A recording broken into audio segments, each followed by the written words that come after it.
Hi, this is Steve Neff at Neffmusic.com, and today I'm going to be talking to you about some ideas on where to start on my website. By far, the questions I get the most from emails on my site are, which mouthpiece is the best? Which mouthpiece should I buy? And number two, where should I start? What lessons should I start with? What lessons should I take? So those are the two most often asked questions. I probably get between 10 to 15 of those emails a week or comments or whatever through my site. And those are the two hardest questions to answer without knowing someone specifically and talking with them and hearing them play. So I'm going to deal with the second one, where to start with the lessons. I was actually thinking of doing another video with which mouthpiece is the best kind of video, because I have a lot of thoughts on that. But today we're just going to be talking about where to start on my site with the lessons. Now, if you've been on my site, you have seen that there's hundreds and hundreds of lessons. Basically, I started the site probably 4 years ago, I think. Well, the site was started before that, but I think 4 years ago I started putting lessons out. And the way it started is my first lesson, actually, I decided to record a mouthpiece I had, and I was on Sax on the Web, and some people were interested in how the mouthpiece sounded. So really amateurish, I just recorded playing it, me playing. I think it was a Barone jazz model, I believe, that was refaced.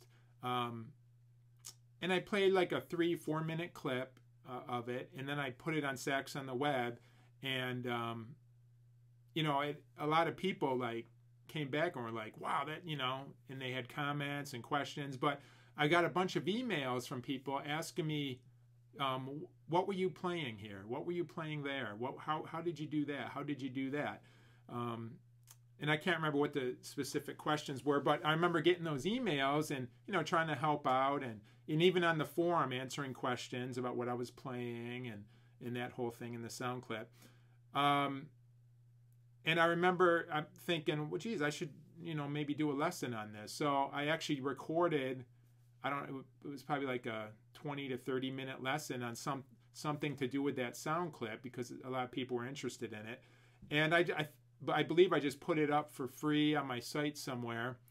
And then I just got a lot of people were downloading that lesson. So after that point, I decided, hey, why don't I just see where this goes and see, I can do lessons like this on a whole bunch of things. And that was an audio lesson back then. Like a year after that, I went high tech and started doing video. So, so it started out with like 4 lessons a month I would put up, and first month 4, second month 8, third month 12, and it would increase. And now I'm up around 420, probably. You might watch this in a year and it'll be around 500 to 600 lessons. So each lesson is about 30 minutes long. There's been some that, for whatever reason, came out to be like, 25, 24 minutes, 23 way back. But most of them in the past couple years are between 30 and 35 minutes. Once in a while I go up to like 38 if I'm on a roll talking or playing or something. So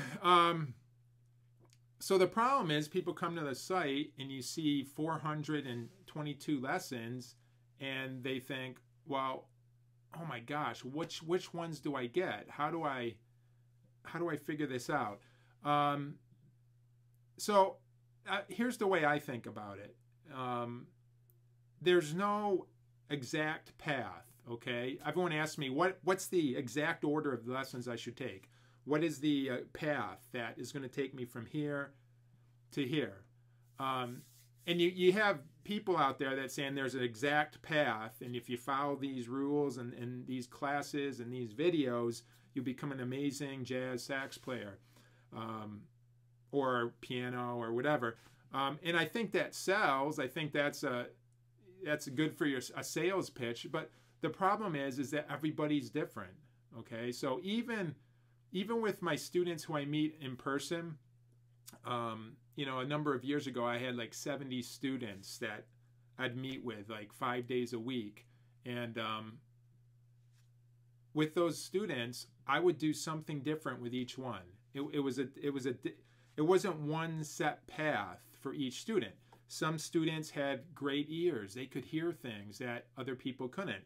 Some students had horrible ears; they had to work on intonation and hearing notes and that stuff. Some students had amazing technique. Just right out of the gate, bam, they're like flying naturally. It's like it came to them easily. Some just were challenged with technique.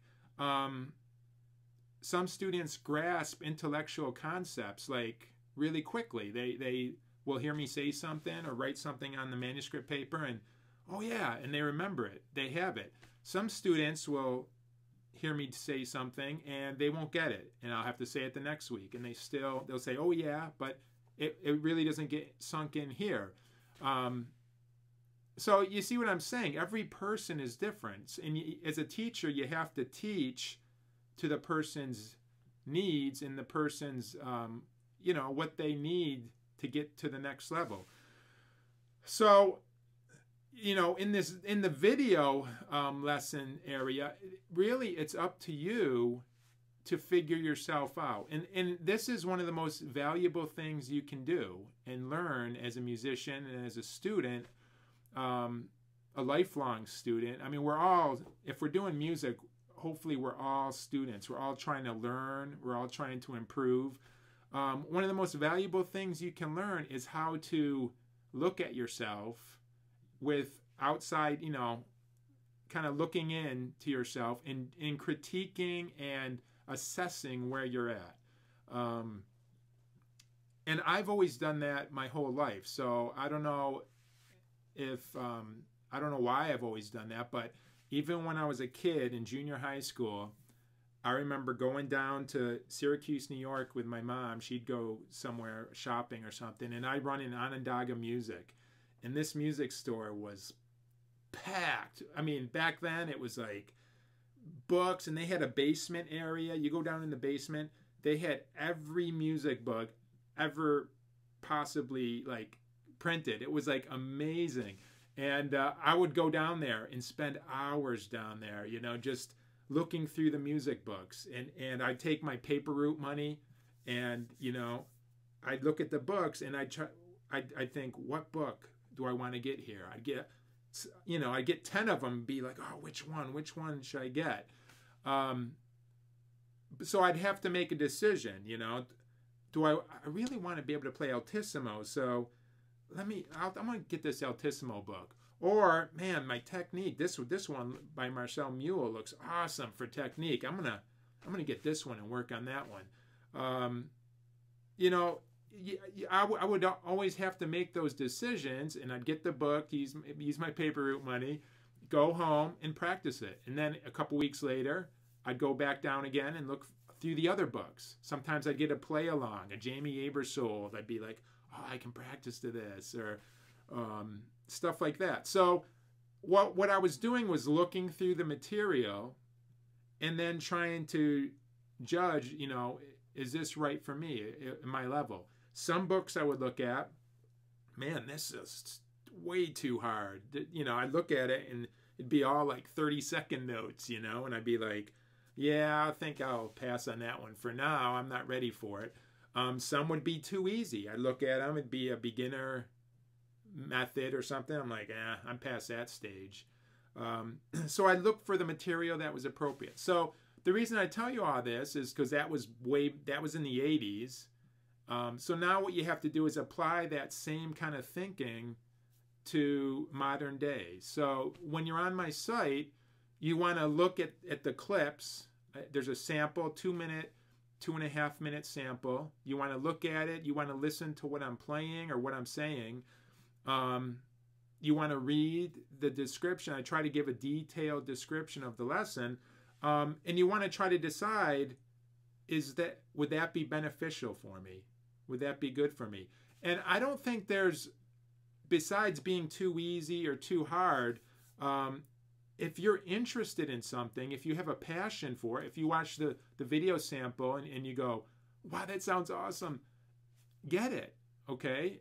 If it's not too hard and it's not too easy, you know, now a little bit hard, that's okay. But if it's totally like, what, I could never play that in a million years, I'm not even close to that, then that's what I mean by too hard.